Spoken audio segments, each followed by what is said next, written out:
different bike. Yeah, let's go straight down. Alright guys, welcome back. We're at the 2027 CFMoto dealer meeting. Just got done doing the motorcycle demo ride.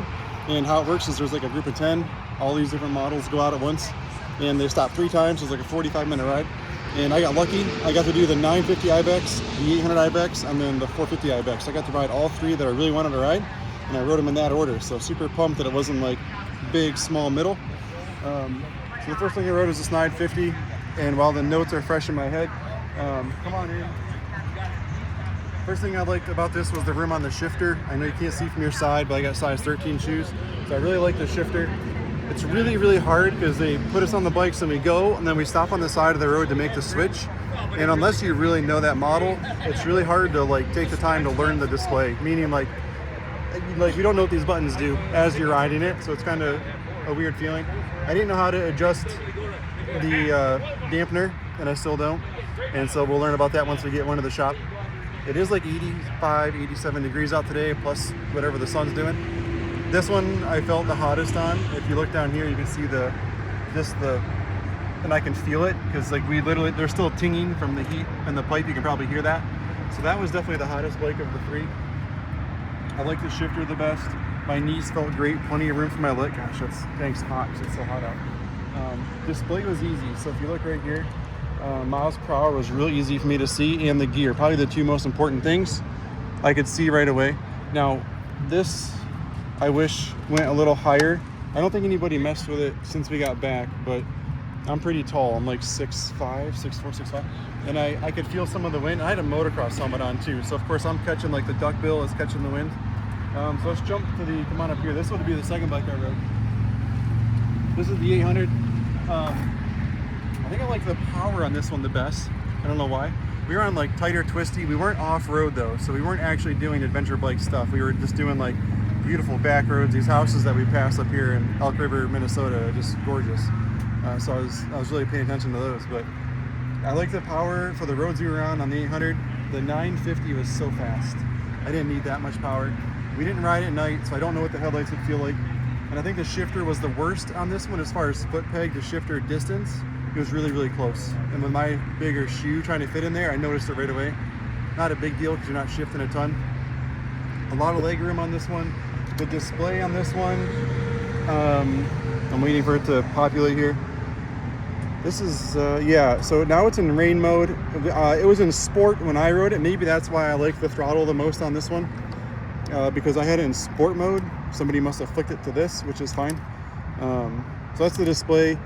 I liked the 950 display because it was like miles per hour and what gear you're in. Like the 2 most important things on the highest part. This you're gonna search. I don't even know where it tells you gear. I don't even see the neutral or a first. So we're trying to learn these as we go. And then the last one I rode would be that Ibex 450. Let's go over and check that thing out. This is my favorite bike. Like that CFMoto makes out of all these different bikes. And I'm envisioning myself riding this on some really fun single track, back road type stuff. Not single track, gotta be careful how I use that word. But like dirt road stuff or like grass road type situations. So light, so flickable. The shifter was awesome. It has like the most quick rev, like a 450 motocross bike. It's a 450. So I think I gel with that the most, being a dirt bike guy. So I liked how light it was. This one was the coolest, by the way, as far as like the heat on the body. I had a full jacket on today and my helmet, and that one definitely felt the coolest. So shifter was the best. It felt, temperature-wise, I felt the best. My only gripe on the 450, and it's been like this since it came out a year or 2 ago, is right here.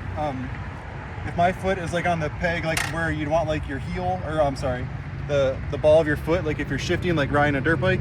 So if we keep my foot right there and we zoom up here to look at this, my knee, being as tall as I am, you see that sharp edge right here? My knee really, really bonks into that. So the only way for me to correct that is to bring my foot all the way back. I'm on like my toes, and I kind of scooch my butt back a little bit. So, I mean, it's good for posture, but like, I think if you're adventure bike riding, you're like on the tank, you're kind of doing fun turns. So I really have to sit funky, and I'm not sure I could do that for hours. That would be pretty hard to do. Display on the 450, let's show this real quick. I'm trying to remember where it showed all the things. It's so quick for us doing this stuff. We literally hop on it. So, okay, this isn't bad. Neutral there, and then our speed is here, RPMs. This bike, I definitely might have revved it into the 7 and 8s as far as RPMs go, more than I did the other bikes. So you definitely have to shift this more.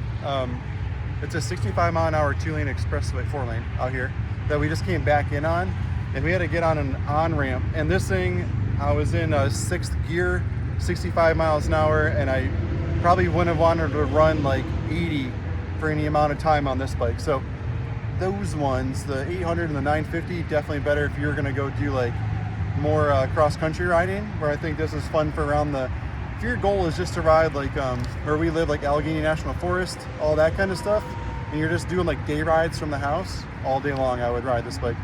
If I was gonna go do like Colorado as a home base and then like split off from there, I'd probably choose the 800 or the 950. But just wanted to talk about these notes. They wouldn't let me wear my GoPro. I wore it last year, but insurance reasons I couldn't have it on my chin bar, which I was kind of disappointed. Really wanted to give you guys my POV, but I just got off the bike, still super sweaty, so I wanted to give you my instant feedback.